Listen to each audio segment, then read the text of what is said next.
Welcome to The Last Word. He's Chris Popes. I'm David Jenkins, and Chris, it's here. Week 1, we finally got it. Friday night, we have some Friday night lights. Maybe some rain.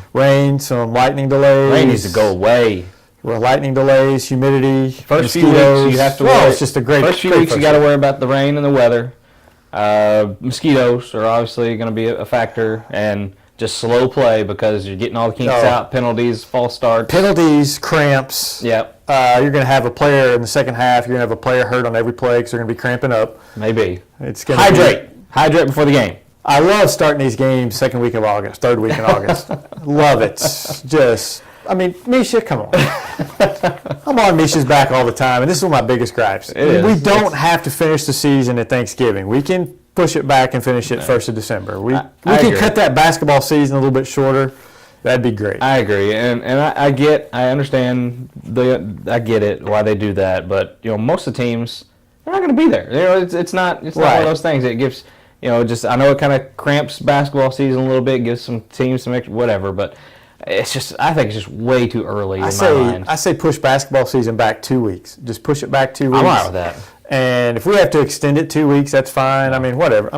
But I think you can fit all those basketball games into 2 weeks. There's a lot of dead time, I think, for some teams in basketball, and I think we could. Come on, Misha, get it together. First football pick show of the year, and Bashing show. Yeah. Well, they're worthy to be bashed. So let's get some picks. Let's discuss some of week one tongue twister matchups. What's your looking at there's a lot of games in week 1 that are kind of toss-ups, but what's your game of the week?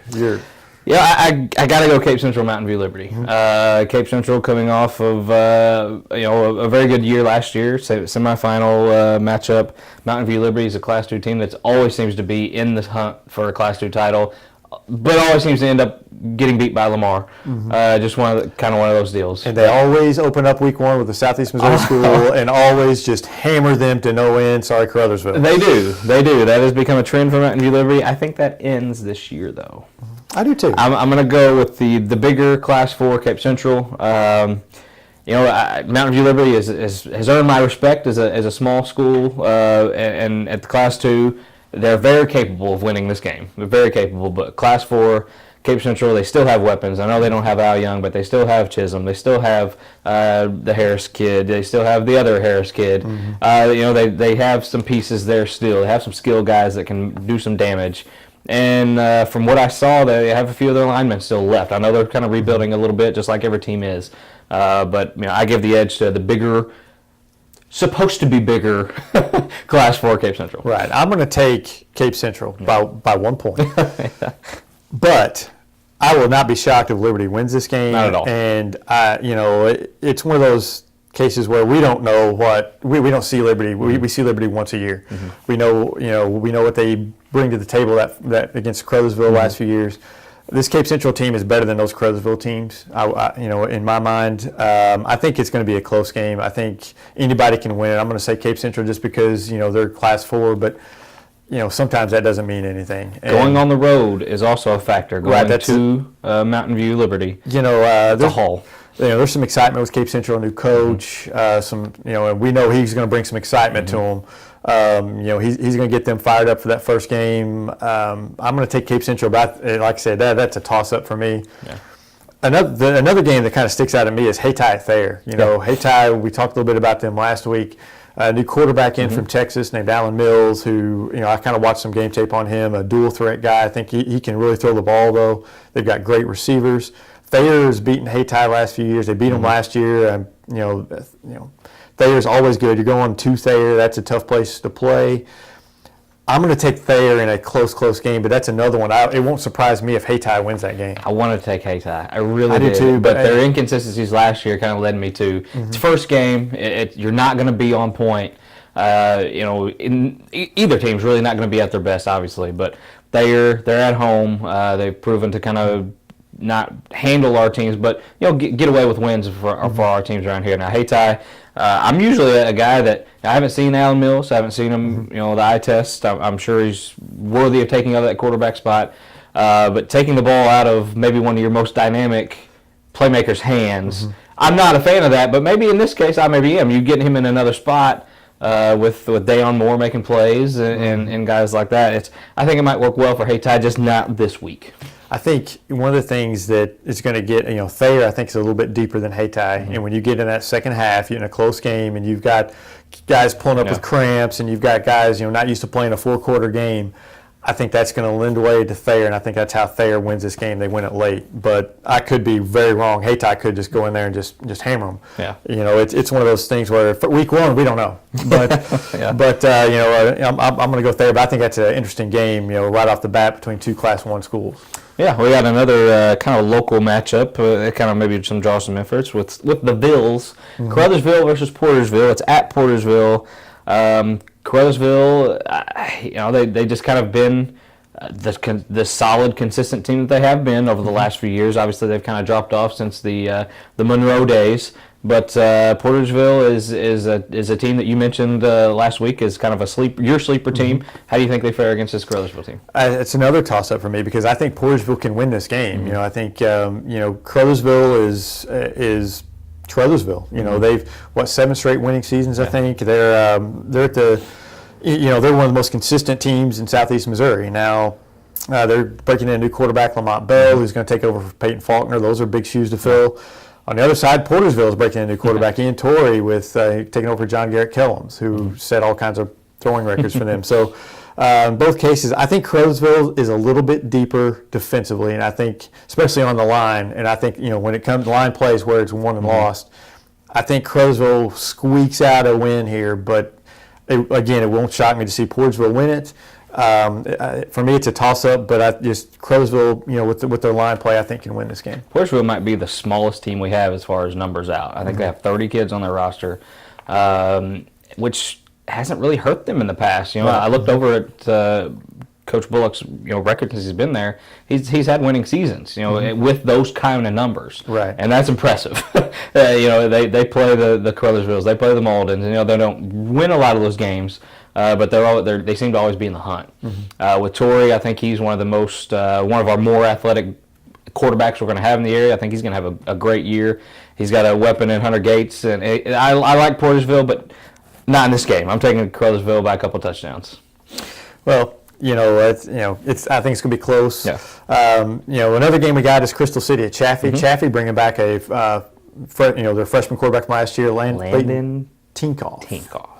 And I don't know anything about Crystal City. They won 2 games last year. That's all I know. And they beat. I think they played close with St. Vincent, so I kind of put them on the same line. But I think Chaffee's returning some players. They're at home.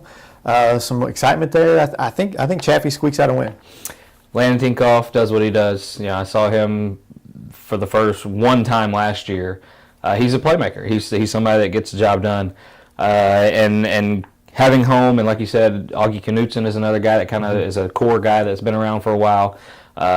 Chaffee and Coach Vickery, he knows what he's got. He knows how to kind of get things going with the young guys, and his young guys are pretty good. So I'm going to give Chaffee the edge at home, 24-18. We got a couple other games. Hickman at Jackson. Hickman winless last year. Yep.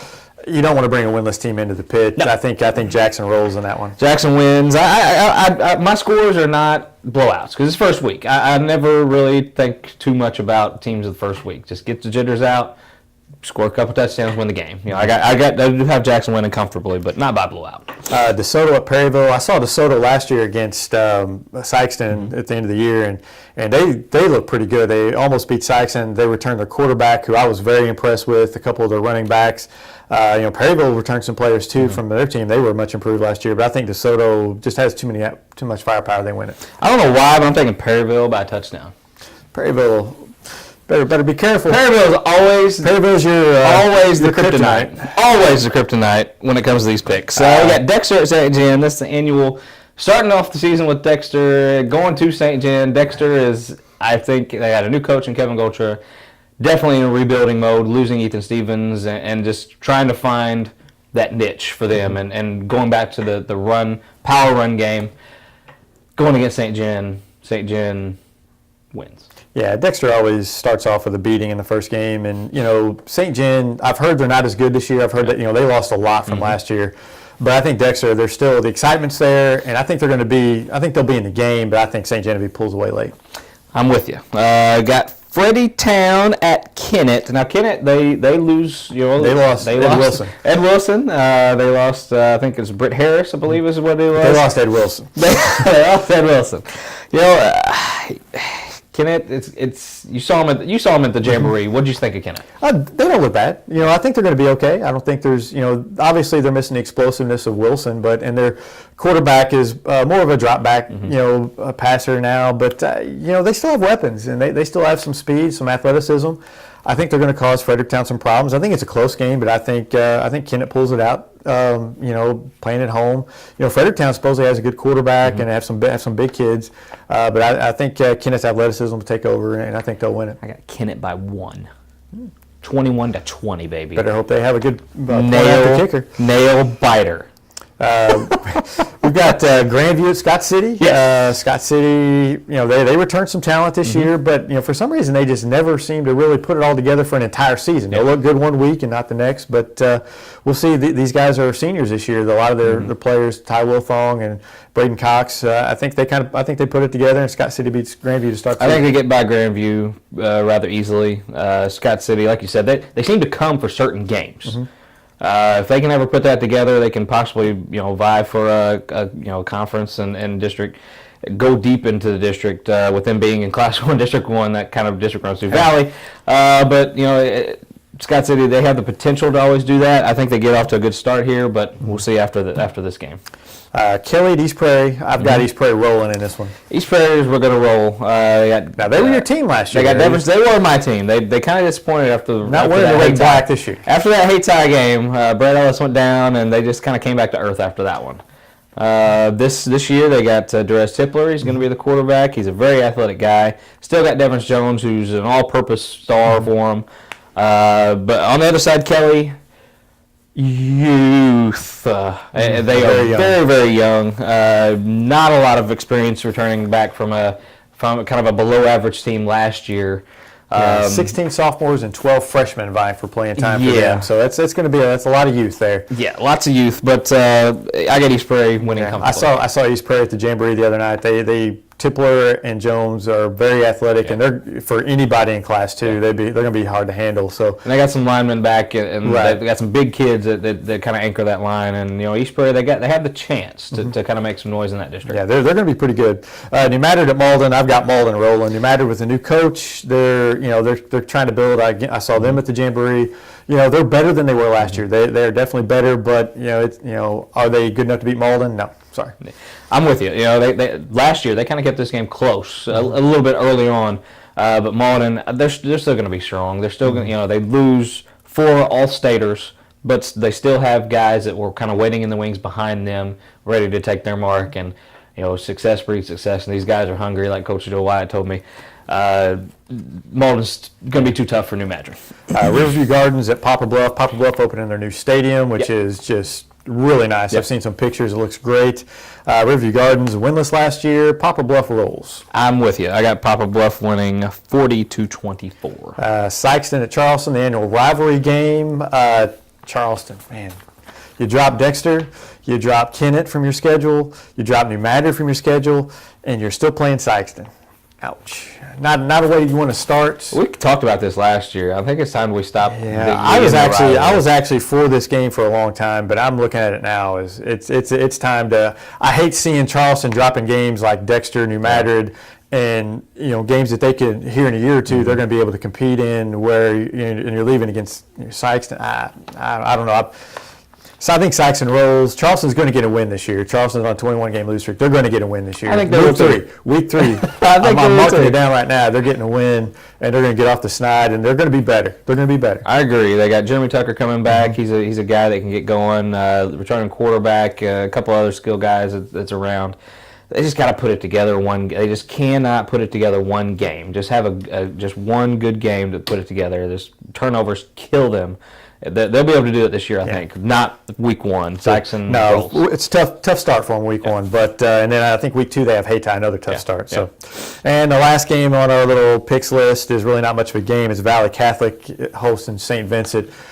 Valley goes for their 6th straight state championship this year, if I'm not mistaken. Yeah, and they just If roll. I'm not mistaken. Maybe I'm thinking of somebody else. I don't know. You think it's tough opening? close. You think it's tough Charleston opening with Sykes? How would you like to open with Valley? Yeah. That's a tough opening act. And sorry, St. Vincent, we get thrown to the wolves right off the bat, but we get to see Get it out of the way early. Get it out of the way. You get to see what you're up against. So That's right. That's a measuring stick game for everyone. just try to keep them from spotting 60 on you, and you'll be all right. I got 49-0.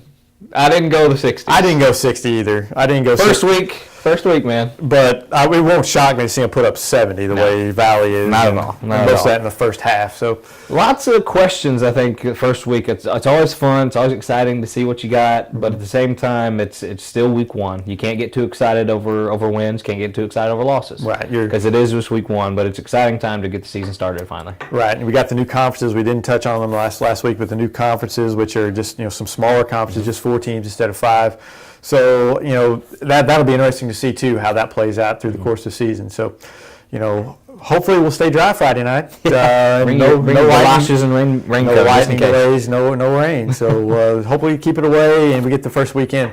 So we'll see you guys out there on the field, and we'll see you here next week on The Last Word.